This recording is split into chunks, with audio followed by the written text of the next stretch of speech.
Hey everybody, it is Dr. Trevor. It's great to be with you. Happy Friday. So excited to do another episode of Faithful Friday. So today we're going to focus in on discovering the power of rest. And I thought what better time to talk about this as we prepare for the weekend. In fact, it reminds me of the old Loverboy song, Everybody's Working for the Weekend. Like, I don't know about you, but I experience that often, right? Whereas I like it's Monday and I'm like, oh man, I just got to get through the next 5 days so I can get to another weekend and I can just get to another season where I can spend some time to rest, renew, relax. And the hope is, right, that gives me enough so that I can jump into the next week ahead and do it all over again. Okay, so as we talk about this idea of rest, like the power and the practice of rest, I think it's important for us, first of all, to know that intentional rest. I think that's a key word we're talking about today. Intentional rest is both spiritual, physiological, and it's practical. It's like this discipline worth cultivating in our lives.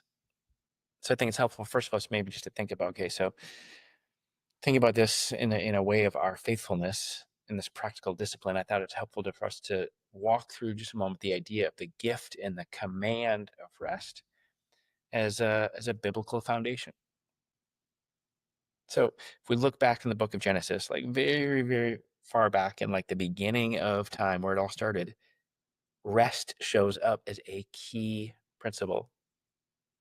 So as God is creating the heavens and the earth, and He's creating everything in the 6 days, He does that. And here's what it says in Genesis chapter 2, verses 2 and 3, where it says, But the seventh day, by the seventh day, God had finished the work He had been doing. So on the seventh day, He rested from all of His work. And God blessed the seventh day and made it holy because on it he rested from all of his work of creating all that he had done. Okay, I want you to notice just a few things in that. First of all, I think when we read passages like this, it's important that we kind of note the repetition in there, right? That's just it's the way the author is writing to us. Like, hey, if you didn't catch it the first time, let me say it to it again. But it's very, very simple, right? On the seventh day, God had finished his work and he had what he was doing. So on the seventh day, he rested from all of his work. Okay, so I think it's also important for us, like God, all right, God is God. He has access to everything. He's omniscient. He's all powerful. He's omnipresent. He's all the stuff. Why in the world would God need to rest? It's an interesting thought, right? God didn't like run out of energy. God didn't like get to the seventh day and say, whew, I'm spent. I can't do this anymore. No, from the very beginning of time, God modeled for us what he wanted from us, right? Was to set aside this intentional practice of rest. Right? It says, Then God blessed the seventh day and made it holy because on it he rested from all the work of creating all that he had done. Isn't that cool of God? That he actually says, Don't just do what I say, but do what I do. Like even God practiced it, what he's preaching, right? He's saying to us, Hey, follow my example. So we get to the next book of the Bible, which is Exodus, and in Exodus 20, it kind of restates this. Exodus 20 verses 8 through 11. It says, "Remember the Sabbath day by keeping it holy." Right, going back to Genesis, we just heard that God blessed it, and He said it is holy. So 6 days you shall labor and do all your work, but on the seventh day is the Sabbath to the Lord your God. On it you shall not do any work. For 6 days the Lord made the heavens and the earth, but he rested on the seventh day. Therefore, the Lord blessed the Sabbath and made it holy. Now, there's lots of directions we can go with this. And for the purpose of today, I don't want to focus in on Sabbath and is that literal and is that figurative and is that Saturday or is that Sunday? Those are all great questions. And maybe in the future we can kind of come back to that. But for today, again, I just want to focus on this idea of intentional rest. So here it is in Exodus. Right? It's written to the people. This is what we're going to do. This is how we're going to practice it because this is what God modeled for us. So we're going to work and labor for 6 days and we're going to rest on a seventh day. kind of jump to the New Testament for a second, or in Mark chapter 1, verse 35, here's a verse talking about Jesus. And it said, very early in the morning, while it was still dark, Jesus got up, left the house, and went to a solitary place where he prayed. Love that. Like even Jesus, right? Like God here incarnate on earth, right? Fully God, fully man. Here's God again. He is modeling for us in the form of Jesus. Jesus, again, Jesus got up, he left the house, he went to a solitary place where he prayed. And then in Matthew 11:28, there's another passage, a familiar one, I think is comforting to many of us, which is, come to me, all you who are weary and burdened, and I will give you rest. Okay, there's lots more we could dig into in this biblical kind of foundation of rest, but looking at those two examples from the Old Testament, from Genesis and Exodus, the New Testament examples of Jesus in the book of Matthew, I said, are just scratching the surface of this idea of God's gift and call to rest. So I want to talk just a moment about the psychological, the physiological benefits of rest and why it actually is so important. So, right, if we can go back to this idea that it's actually God's design for us, we see this play out because it's actually part of God's creation. He didn't just ask us to do it. He actually, again, designed us and he created us in a way that we actually need it. So rest is essential to our physiology. It's what allows our bodies to heal, to recover from stress and strain every day. It improves our immune system. It improves the functioning of our overall physical health. Rest is also vital to our psychology. To the neurology of rest is so important. So here's what we know about that. It reduces anxiety, reduces stress, other associated things like burnout. It enhances and it creatives cognitive functioning, move, emotional resilience. So these insights reveal rest is intentionally embedded in us as God's design for our well-being. Isn't that cool? Want to take a moment and just talk about this idea of identifying barriers to rest because it's on one hand it's helpful to have this like biblical foundation. It's helpful for us to be able to know some of the science, but kind of in the midst of this we have to make this practical. So it's one thing to be able to say, hey guys, we should rest more. It's another thing to actually be intentional about it and put it into practice in our lives. And so before we go any further and I talk more about uh, what this all means, how this works, why it's important, I want to just pause for a moment and I want you to think about, I want you to reflect on barriers to rest. And simply this, just want you to just think about for a moment if you've got a pen, piece of paper, if you've got your phone, something you can maybe kind of jot something down. I want you to just think about what typically prevents you from resting. What typically prevents you from resting? So think about that, and whether that is responsibilities at work, whether that is responsibilities at home, whether that is around pressure around keeping everything going, like you have all these plates spinning or balls in the air. We use those kinds of visuals sometimes. You've got just so much stuff, and you just maybe for you it's just this perception of those things happening, or maybe they're happening and maybe they're not. I think for many of us, there's just this anxiety, like I have to keep going and I have to keep doing this and I have to, and it's really coming from a place of what if. That's the idea of it's anxiety's forward feeling. It's what if it doesn't work out? What if I can't handle this? What if they don't like me? What if they won't respond to me? What if? And we get spun up in a way that we don't allow ourselves to slow down and rest. For some of us, it's just something was never really in a practical way modeled for us. So we just don't have good habits around what resting looks like. I think for some of us, we have this idea of what rest must be. Rest must be like laying in bed longer, or rest must be something like um, uh, sitting on the couch with a book. For some of us, that sounds amazing, right? Staying in bed longer, sitting on the couch with a book. For others of us, that sounds like torture, right? Like the idea of like having to be stuck in bed when you're wide awake and you got so much to do, or the thought of sitting on the couch and reading a book, regardless whether if you are a reader or not, but just the thought of like, I mean, I should be doing something. I could be doing something. This is boring, and I could be doing something fun, or this is not really helpful, and I need to do lots of things that are helpful, or this is unproductive and I have so many things I need to get accomplished. So again, for some of us, it's just reframing what is it that rest really looks like for us. Yes, I said I was going to give you a moment to kind of identify and reflect on that. So if you can just maybe think about what I shared or maybe other things, identify barriers to rest. And then think about this question: how does a lack of rest impact my physical, my emotional, my mental, my spiritual well-being? I think for some of us, we think of a lack of rest as like a physical, like I'm tired, right? I'm just physically drained. I'm tired.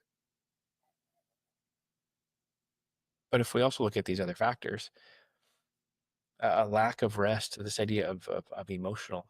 And for some of us, when we get tired, when we lack rest, like we get moody and we get grumpy, we get down, we get sad, we get pessimistic. Think of it in this idea of lack of rest and how it impacts our mental well-being. In fact, that makes me think of when I was in my undergrad. I actually did my senior project on sleep deprivation. And I won't go into the whole study and the whole findings of it, but here's what was super interesting. I was just testing a hypothesis, and so I took students who were volunteering. One group who had said, "Hey, we're gonna do a pre-test and a post-test." This was for two groups, Group A and Group B. Group A was you're just gonna go about your day. You're gonna do your normal thing. You're gonna get a normal night's sleep. Now, normal for college students is different than others. So I think I remember asking them to do 8 hours of sleep that night. Right, and we tested them before, and I tested them after. Then we did this other group. So let's call the other group B group. And I said, hey, the B group, we're gonna do the same thing. We're gonna test you before, and we're gonna test you after, and we're gonna ask you not to sleep for 24 hours. So just go about your day. But then when it comes time when you might take a nap or when you think it's time for bed, I actually created activities for them, and I actually was provided opportunities for them to stay awake. And we tested them again after. Here's what we found. So I'm talking about this idea of cognition and functioning.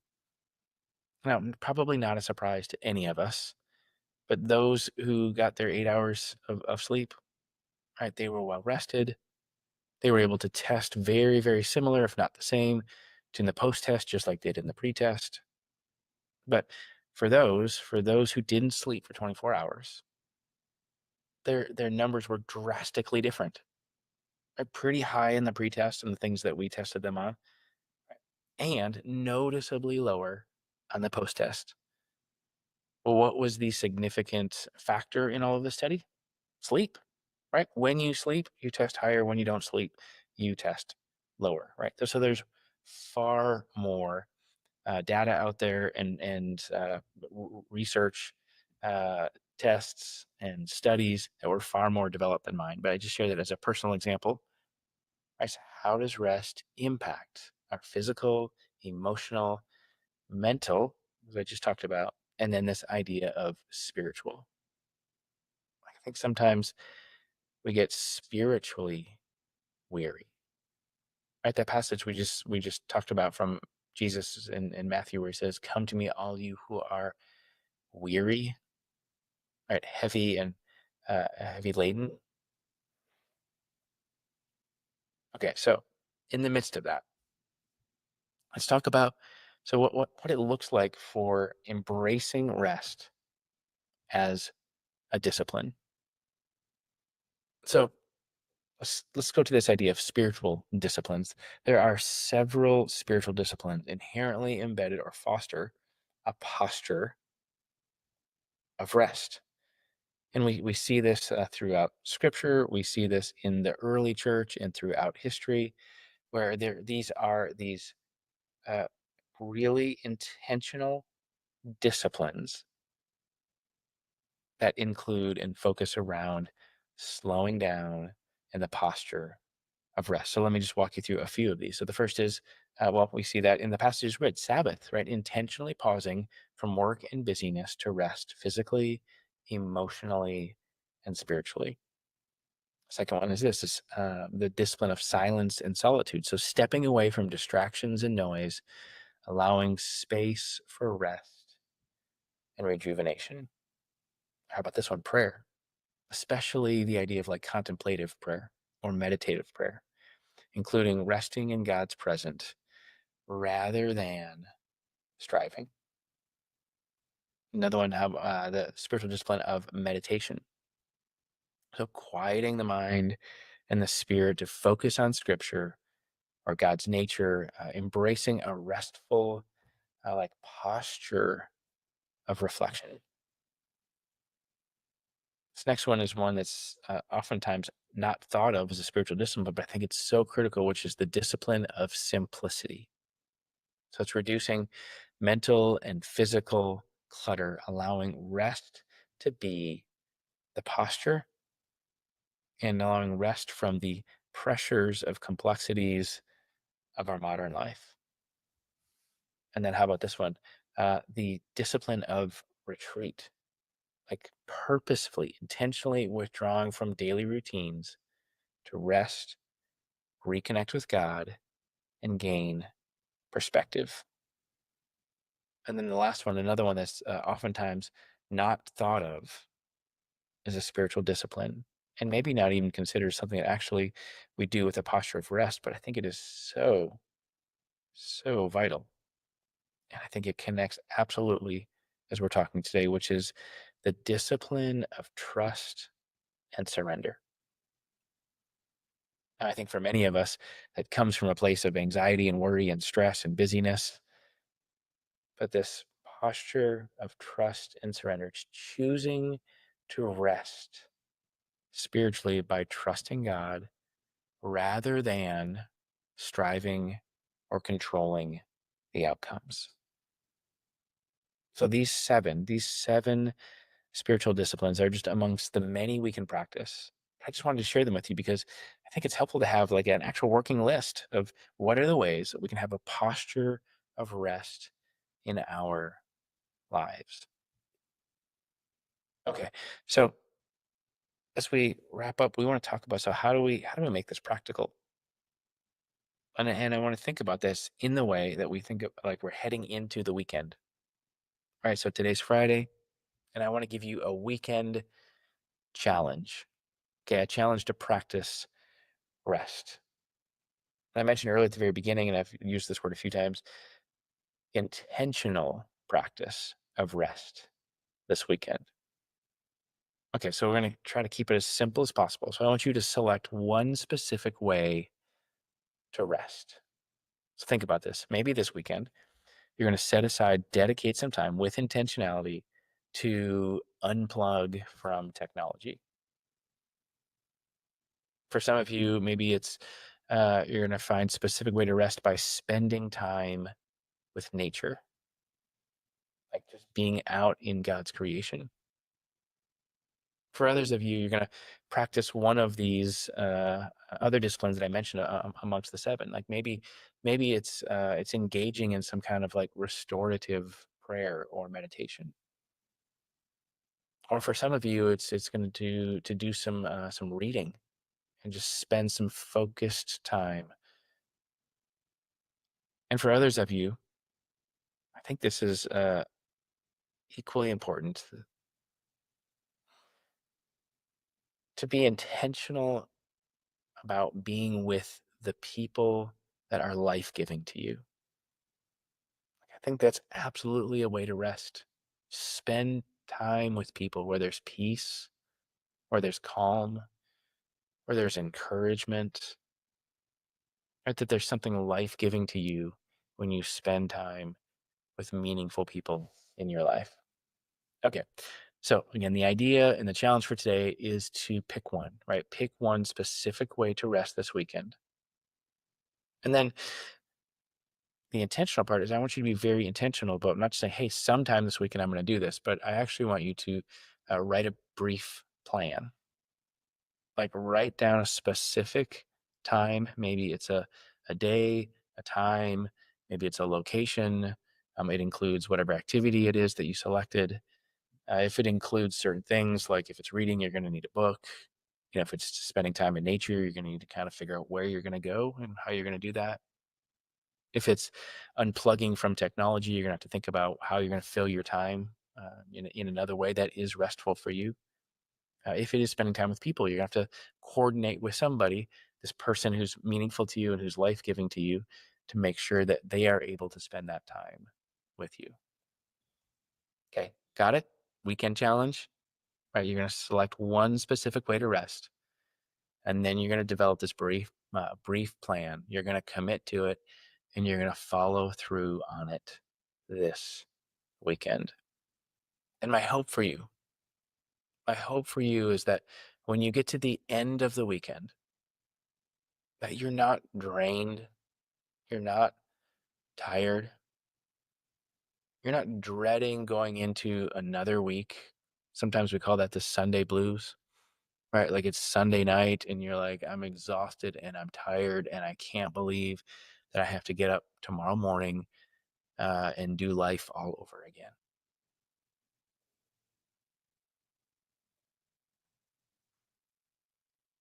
Take some time, select one thing that we talked about, follow through, build the plan, make it happen, commit to rest this weekend.